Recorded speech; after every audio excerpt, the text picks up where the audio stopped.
अस्सलाम वालेकुम स्टूडेंट्स, आज हम स्टार्ट कर रहे हैं अपना नया चैप्टर। पाकिस्तान सेक्शन के अंदर आज हम डिस्कस करेंगे पाकिस्तान एनर्जी रिसोर्सेज, यानी कि पाकिस्तान में तवानाई के ज़राए। हम नया चैप्टर स्टार्ट कर रहे हैं अपनी ऑनलाइन क्लास के अंदर। कोचिंग की ऑनलाइन की आपकी पहली क्लास है, तो इसमें हमने लास्ट क्लास जो डिस्कस की थी कोचिंग में, वो थी एग्रीकल्चर रिसोर्स पाकिस्तान में ज़राअत। तो अभी हमने इसको स्टॉप कर दिया है, उसके हवाले से हम कर सकते हैं। लेकिन आज हम बिल्कुल freshly new chapter, new topic start कर रहे हैं पाकिस्तान सेक्शन का, और वो है पाकिस्तान एनर्जी रिसोर्स पाकिस्तान में तवानाई के ज़राए। ये चैप्टर आपका one of the most important chapter है पाकिस्तान सेक्शन से, जिसमें बहुत दिलचस्प और बहुत ज़बरदस्त सवाल पूछे जाते हैं एग्जाम्स में, और वैसे भी ये बहुत इंटरेस्टेड है। मौजूदा हालात के मुताबिक भी हमें ये पता होना चाहिए कि पाकिस्तान के जो क्राइसिस हैं, असल में क्राइसिस के सॉल्यूशंस क्या क्या हैं। तो हम ये भी डिस्कस करेंगे इसके अंदर। बिल्कुल स्टार्ट करते हैं।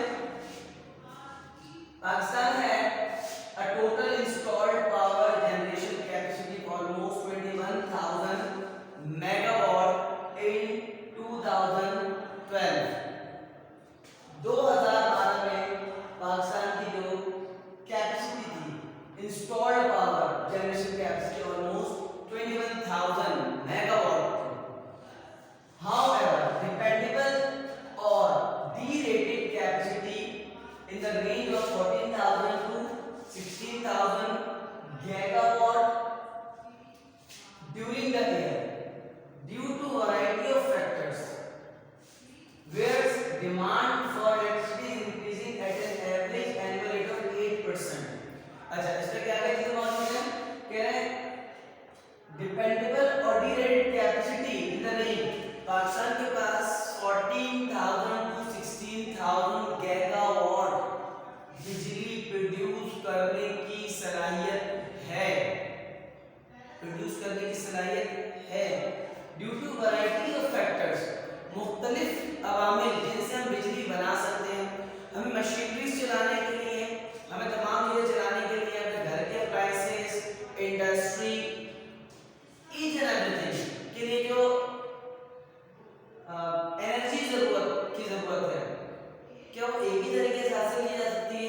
कितने तरीकों से हम एनर्जी हासिल कर सकते हैं पूरी दुनिया में? हम इस वक्त स्पेसिफिक की बात करेंगे पाकिस्तान में। पाकिस्तान में हम कितने तरीकों से बिजली बना सकते हैं और बना रहे हैं, हम ये डिस्कस करेंगे। तो पाकिस्तान की जो कैपेसिटी वो 14,000 to 16,000 गीगावाट है due to variety of factor. लेकिन हम बना कितनी रहे हैं? कैपेसिटी कितनी है और बना कितनी रहे, ये दोनों अलग अलग बातें हैं, ठीक है। और पाकिस्तान की जो डिमांड एनुअल इंक्रीज हो रही है 8%, ये आपका एमसीक्यूज हो गया। And according to world energy statistics 2011 published by IEA की फुल फॉर्म है इंटरनेशनल एनर्जी एजेंसी। इंटरनेशनल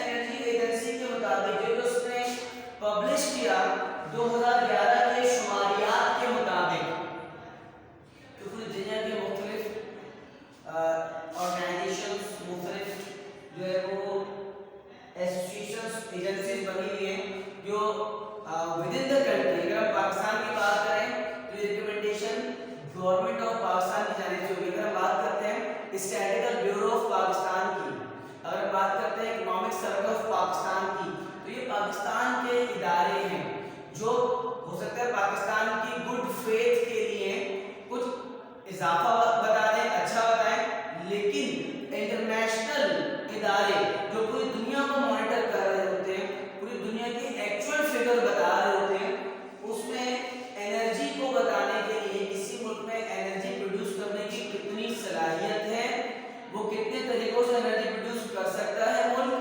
और कितनी प्रोड्यूस कर रहा है, इन फ्यूचर उस मुल्क को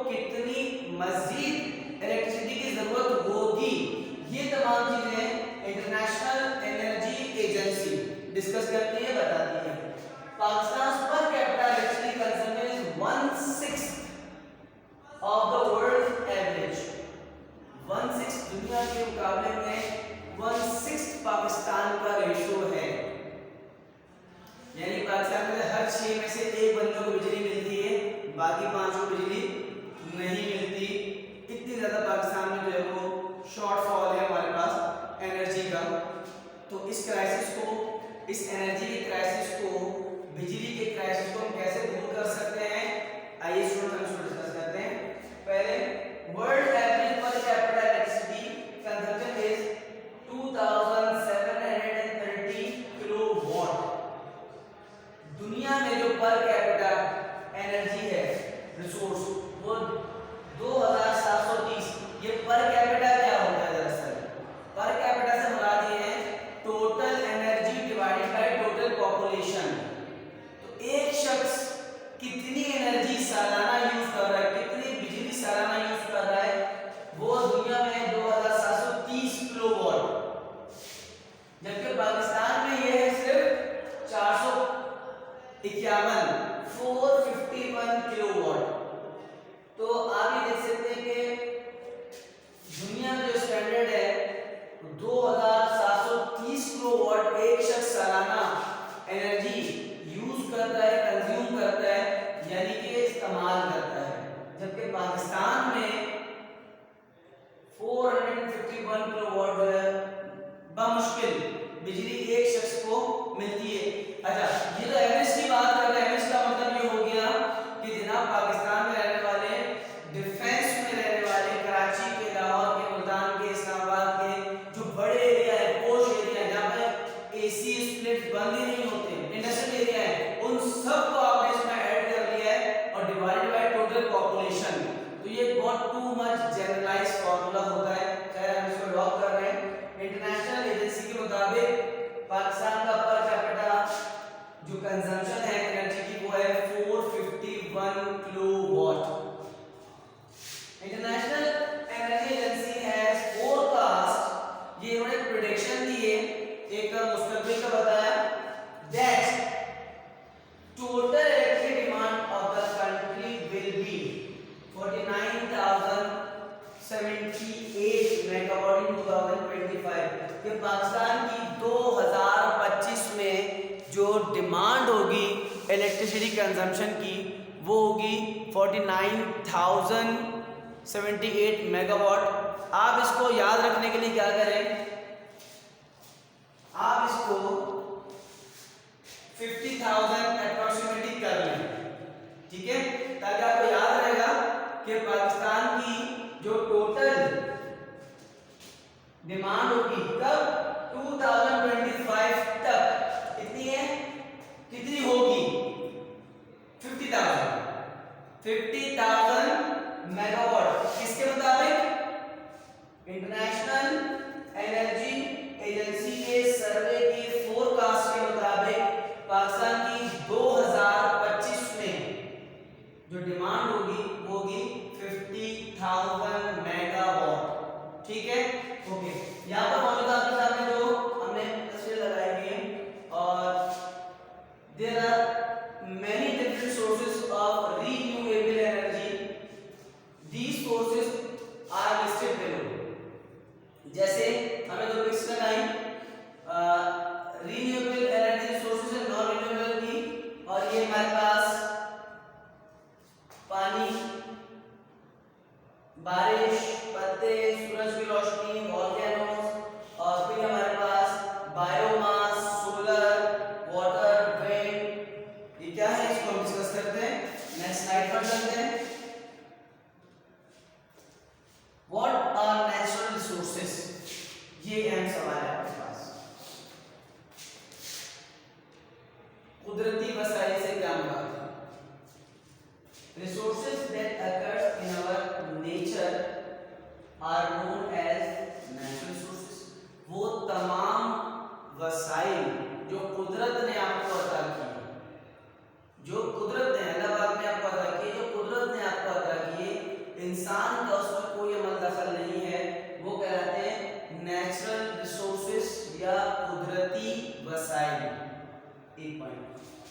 these cannot be produced by our mankind। और ये जो कुदरती वसाइल हैं ये इंसान की जानिब से प्रोड्यूस्ड नहीं किए गए, इंसान का इसमें कोई मदद नहीं है। एग्जाम्पल में कह रहे हैं सनलाइट, सूरज की रोशनी लाखों करोड़ों साल से मौजूद है और कब तक रहेगी? जब तक सूरज रहेगा, जब तक कयामत नहीं आ जाती। सनलाइट मौजूद है, सूरज की रोशनी मौजूद है। मिनरल्स, मादनियां, दो इसमें डिवाइड कर दिया हमने। नेक्स्ट स्लाइड पर आते हैं। क्लासिफिकेशन ऑफ नेचुरल रिसोर्सेज, कुदरती वसाइल की तकसीम। Natural resources can be classified into two categories. कुदरती वसाइल को दो बड़े हिस्सों में डिवाइड कर दिया हमने। एक जाएगा हमारे पास renewable resources, non renewable resources. Renewable से मुराद क्या है? रीन्यू, दोबारा से बन जाने वाले, दोबारा से पैदा हो जाने वाले रिसोर्सेज। ऐसे रिसोर्सेज जो बार बार ग्रो हो सकते हो, कुदरती ऐसे वसाइल जो बार बार ग्रो होते हो, बार बार पैदा होते रहे, कब तक? कयामत तक पैदा होते रहे, उन्हें कहते हैं रीन्यूएबल। उर्दू में कहते हैं उनको काबिले तजदीद, दोबारा बन जाने वाले, काबिले तजदीद कुदरती वसाइल। नॉन रीन्यूएबल, ना काबिले तजदीद कुदरती वसाइल, ऐसे कुदरती वसाइल जो कि दोबारा से फॉर्म नहीं हो सकते, दोबारा से नहीं बन सकते, उन्हें हम कहते हैं non renewable natural resources. Okay, next slide पर आते हैं। वॉच आर, अब हम डिफाइन कर रहे हैं which are renewable resources, resources that can be replenished naturally in the course of time are called renewable resources like air, water, sunlight, wind। तो वो तमाम resources जो कि replenished हो जाए naturally, जो दोबारा कुदरती ग्रो हो जाए, उन्हें हम काबिले तजदीद कुदरती वसाइल कहते हैं। जैसे कि हवा हमेशा चलती रहेगी जब तक अल्लाह बात चाहे, वाटर अब पानी बारिश की सूरत में, सनलाइट सूरज की रोशनी, और ये हमारे पास winds. What are non renewable resources, resources that exist in limited supply and cannot be replaced if they are used up are called non renewable resources। जैसे कि ऑयल, नेचुरल गैस, कोल, न्यूट्रल फ्यूल्स, ये तमाम ऐसे तमाम oil आप बार बार, दरअसल natural है ना, ऑयल हम बनाते नहीं है, ऑयल को हम रिफाइन करते हैं, ऑयल को हम जमीन से हासिल करते हैं, एक्सट्रैक्ट करते हैं, निकालते हैं जमीन से क्रूड कंडीशन में, फिर उसको हम रिफाइन करते हैं, रिफाइनरी में जाता है वो क्रूड कंडीशन, उस ऑयल में से कीचड़ के ज़रात अलग किए जाते हैं, उसमें से केरोसिन ऑयल अलग किया जाता है, उसमें से सिलिका, उसमें से जिप्सम, उसमें से डिफरेंट हाई ऑक्टेन और फिर उसको प्योरीफाई किया जाता है। डीजल के ज़रात, डिफरेंट किस्म की जो कसाफतें होती है उस ऑयल को, दरअसल इंसान क्या कर रहा है? ऑयल बना नहीं रहा बल्कि उसको रिफाइन कर रहा है। ऑयल कुदरती सूरत के अंदर लगाते हैं हमें दिया हुआ है। नेचुरल गैसेस, यही कंडीशन कुदरती गैसेस की है।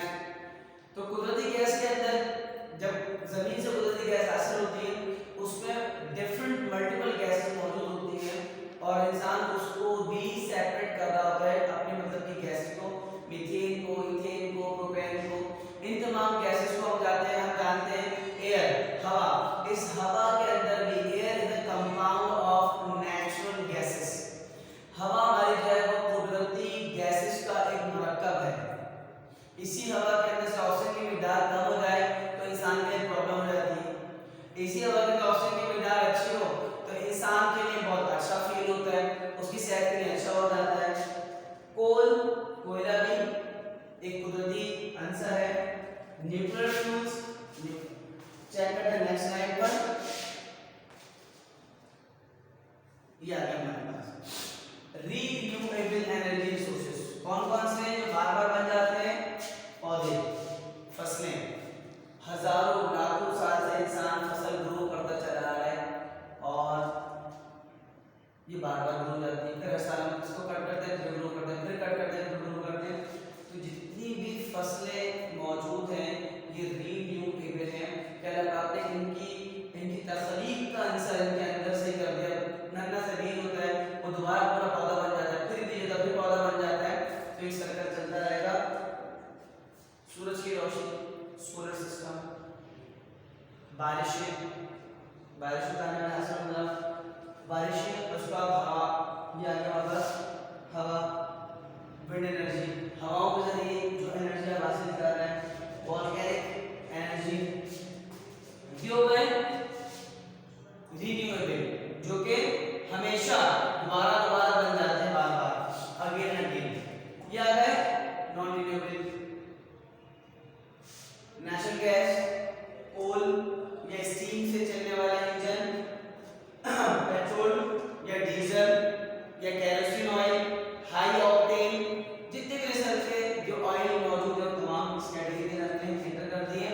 और फिर न्यूक्लियर, तो यहाँ मौजूद है एनर्जी है, मकसद क्या है?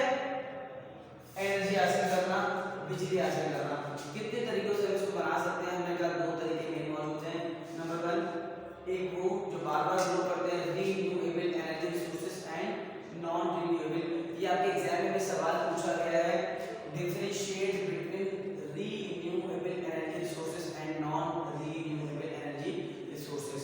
हम इसको देखिएगा वर्ड की फाइल के ऊपर, आप इसको कॉपी पेस्ट भी कर सकते हैं और जिनके पास नोट्स मौजूद है वो नोट्स से भी आप गाइडलाइन लीजिए, ताकि हम जो लेक्चर आज लें उस लेक्चर की तैयारी ऑन द स्पॉट कर लें। ठीक है स्टूडेंट्स? ओके, इसको हम इससे पहले कि हम इंपॉर्टेंस की जानिब मूव करें,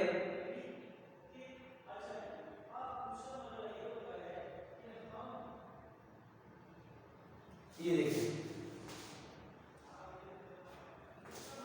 ये थोड़ा सा हमने इसको डिस्कस किया हुआ है, renewable energy resources and non renewable energy resources को। ठीक है? The resources which cannot be exhausted even after continuous utilization are termed as renewable resources. Example, renewable resources are the sun, wind and tidal energy. Non-renewable, the resources which cannot be immediately replaced once they are depleted are called non-renewable energy resources, like coal, petroleum, natural gas. Now,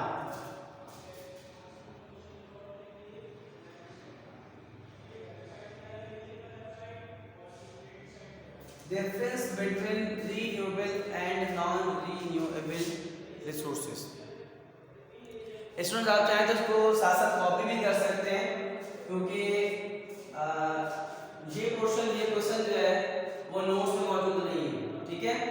तो ये क्योंकि exam में आया तो फिर मैंने इसको इस तरह सेटअप नहीं कर दिया, तो आप इसको अपना कॉपी भी कर सकते हैं, कोई इशू नहीं है। जी स्टूडेंट्स, इसको आप चाहे अपने पास कॉपी कर लीजिए और इसको हम देखते हैं। ये थोड़ा सा अगर प्रॉब्लम कर रहा है तो मैं इसको ऐसे कर लेता हूँ, shrink now. Okay, yes, difference between renewable and non renewable energy resources.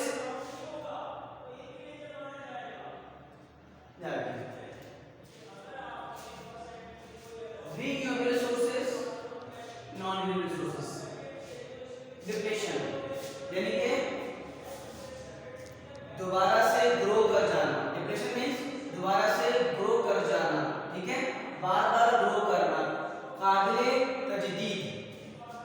Renewable resources can not be depleted over time. Non renewable resources depleted over time. Sources, renewable resources sunlight, water, wind, and also geothermal sources such as hot spring and formulas. Non-renewable energy sources include fossil fuels such as coal and petroleum. Environmental impact. Most renewable energy sources low carbon emission and low carbon footprint. ये जो हमारे पास sunlight, water, wind, ये जो energy होती है ये माहौल को ज़्यादा खराब नहीं करती। आप कह सकते हैं कि माहौल दोस्त एनर्जी होती है। इनका जो इम्पैक्ट होता है वो माहौल पर अच्छा होता है, नुकसानदेह नहीं होता, जबकि has a comparatively higher carbon footprint and carbon emission. और डीजल से, ऑयल से, पेट्रोल से, इन तमाम चीज़ों से हासिल होने वाली जो एनर्जी होती है वो उसमें कार्बन की मिकदार ज़्यादा होने की वजह से ये एनर्जी आप देखते हैं जो कोल से चलने वाला इंजन है वो कितना शदीद धुआं, ब्लैक कलर का धुआं दे रहा होता है।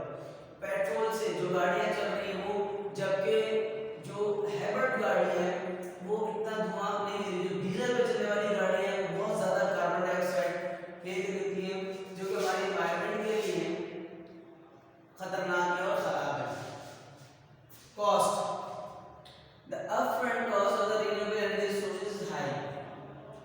For instance, generating electricity using technologies running on renewable energy is costlier than generating it with fossil fuels. मौजूदा सूरत हाल में renewable energy sources के जो वसाइल हैं वो ज़्यादा लागत और इनका प्रोसेस तवील प्रोसेस कहलाता है। बिजली या एनर्जी ये भी प्रोवाइड कर रहे हैं, लेकिन ये प्रोसेस अभी तवील है और थोड़ा महंगा है। वक्त के साथ साथ ये जो है वो काम होता चला जाएगा, लेकिन क्योंकि दुनिया काफ़ी टाइम से नॉन रिन्यूएबल एनर्जी पेट्रोल के ऊपर काम कर रहे हैं और उससे एनर्जी हासिल करना बहुत आसान है, कंपैरेटिवली लोअर अपफ्रंट कॉस्ट, इसलिए इसकी कॉस्ट भी कम है। ये हमारे पास होगा इसका डिफरेंस। इसके बाद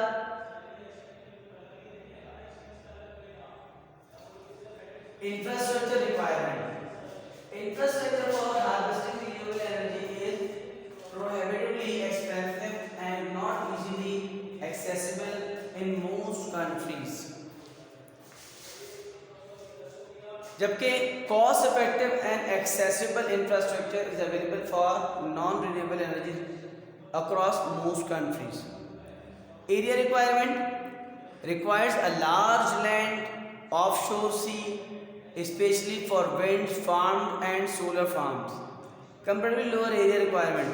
जब हम बात करते हैं एरिया की, यानी कि सोलर पैनल लगाने की, सोलर पैनल क्या कहते हैं आज तो जदीद दौर है और बड़ी बड़ी प्लेट्स होती है, बहुत बड़े एरिया पर लगाई जाती है, तब जाके थोड़ी सी बिजली प्रोड्यूस हो रही होती है। अच्छा, जबकि अगर हम बात करते हैं विंड मिल, तो विंड मिल का भी आपने लड़का देखा हुआ है, बहुत बड़े बड़े विंड मिल होती हैं, बहुत बड़े एरिया में, अमूमन साहिलों के पास या समुद्र के पास बुलंद पहाड़ी इलाकों में इसको लगाया जाता है। या हम इसके अलावा और बात करें तो ये तमाम जो प्रोजेक्ट्स होते हैं इनके लिए बहुत बड़े रकबे की ज़रूरत होती है, जबकि पेट्रोल से बिजली हासिल करने के लिए आपको बहुत बड़े रकबे के लिए, बल्कि एक मशीन में जितना पेट्रोल आप के इलेक्ट्रिक जो मोस्टली बिजली प्रोड्यूस कर रही है या तो फर्नेस ऑयल के ऊपर है या एलपीजी या एलएनजी या सीएनजी, इसके ऊपर बिजली प्रोड्यूस कर रहे हैं, तो उनका एरिया तो बहुत कम है लेकिन प्रोडक्टिविटी ऑफ इलेक्ट्रिसिटी बहुत ज़्यादा है। इसके अपोजिट जब हम बात करते हैं रीन्यूएबल की, तो इनके लिए हमारे पास एरिया बहुत ज़्यादा होना चाहिए, जबकि इनकी इलेक्ट्रिसिटी जनरेशन पावर या इलेक्ट्रिसिटी प्रोडक्शन पावर वो एज कंपेयर टू पेट्रोलियम या नॉन रिन्यूएबल रिसोर्सेज वो कम है। ये हमारे पास होगा स्टूडेंट डिफरेंसेस, ठीक है। और इसको हम एक निगाह चेक कर लेते हैं नोट्स के साथ भी, ताकि ये ये हमारे नोट्स के अंदर मौजूद है, हमारे नोट्स आ गए, इसको हम चेक कर रहे हैं पाकिस्तान एनर्जी रिसोर्सेज के हवाले से, ताकि आपके पास अगर कुछ सवालात हो तो आप इसको देख के कर सकें। पेज नंबर भी आ जाएगा, ठीक है। ये सोर्सेज ऑफ जनरेटिंग इलेक्ट्रिसिटी, ये हमारी नेक्स्ट स्लाइड होगी जो हमने डिस्कस करनी है। पहले हम डिस्कस करेंगे इंपॉर्टेंस ऑफ पावर या एनर्जी। अच्छा, ये स्लाइड पे आप लोगों ने कॉपी कर लेनी है, इसको भी आप अपने पास राइट डाउन कर लीजिए, क्योंकि ये स्लाइड भी मैंने बाद में बनाई है, इस स्लाइड हमने बाद में इंक्लूड की है, तो ये नोट्स के अंदर मौजूद नहीं है, तो आप लोग इसको राइट डाउन कर लीजिए, ठीक है। इंपॉर्टेंस ऑफ पावर या एनर्जी, और ये आता है शॉर्ट क्वेश्चन में, कहते हैं right any 4 importance of energy.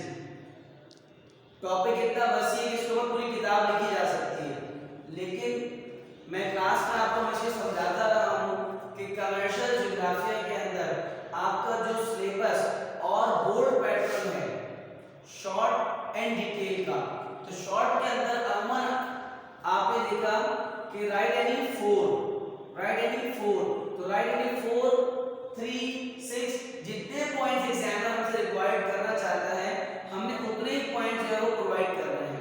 तो 4 पॉइंट्स आपके लिए 4 मार्क्स के लिए इनफ वन होते हैं। वैसे तो उसमें सभी कुछ आ गया, ठीक है, तो ये आप राइट डाउन कर लीजिए, इसको पढ़ते हैं। No industry can run without power या energy, all machine requires energy to operate there. Cotton textile industry हो, लेदर इंडस्ट्री हो, स्टील मिल हो, या आपके पास कोई भी सनत हो, पॉली की सनत हो, टेक्सटाइल, प्लास्टिक, तमाम सनतें, उनका डिपेंड किसके ऊपर है? मशीनरी। तो मशीनरी से डिपेंडेंसी ऑब्वियसली एनर्जी के ऊपर है, बिजली के ऊपर है। फिर no agriculture machine can function without energy. कौन कौन सी? Tubewell, tractors, threshers, all requires energy, diesel और पेट्रोल।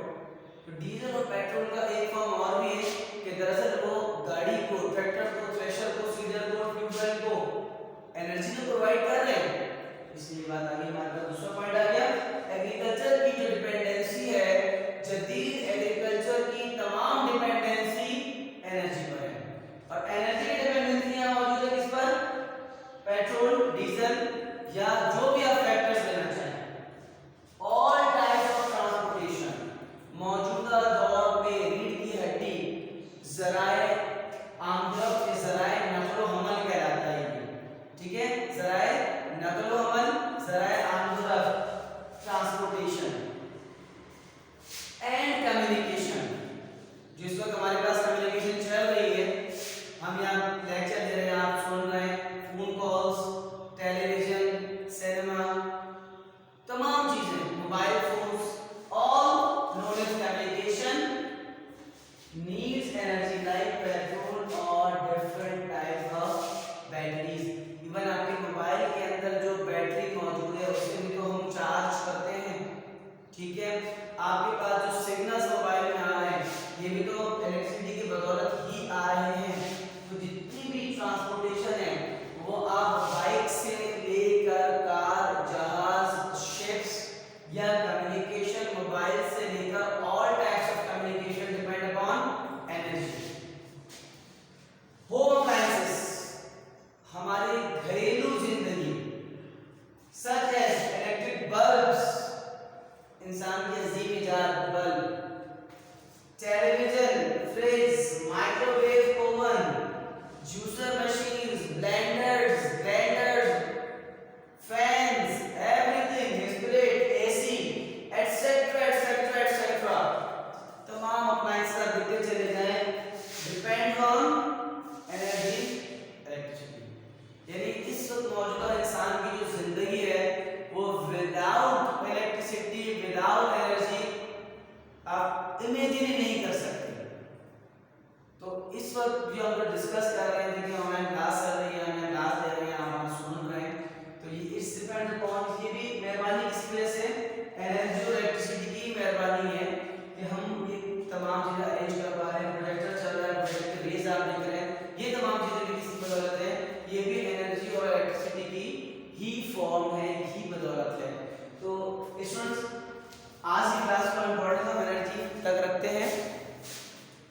ठीक है, यहाँ तक कोई सवाल आप पूछना चाहें? नया चैप्टर हमने इसलिए स्टार्ट किया ताकि बिल्कुल फ्रेशली हम काम करें। जो स्टूडेंट आज से भी हमें ज्वाइन करेंगे वो आज से बिल्कुल हमारे साथ 100% कनेक्टेड है। ठीक है, इसमें ये छोड़कर पहले क्या रह गया सर, बाद में कैसे होगा, कोर्स कैसे कंप्लीट होगा? कोर्स कंप्लीट करना जो हमारा रह गया, जिन स्टूडेंट ने बाद में लेट ज्वाइन किया है वो भी, और जो आज से बैठे कोई इशू नहीं है, सब बिल्कुल नया टॉपिक इसलिए हमने उठाया कि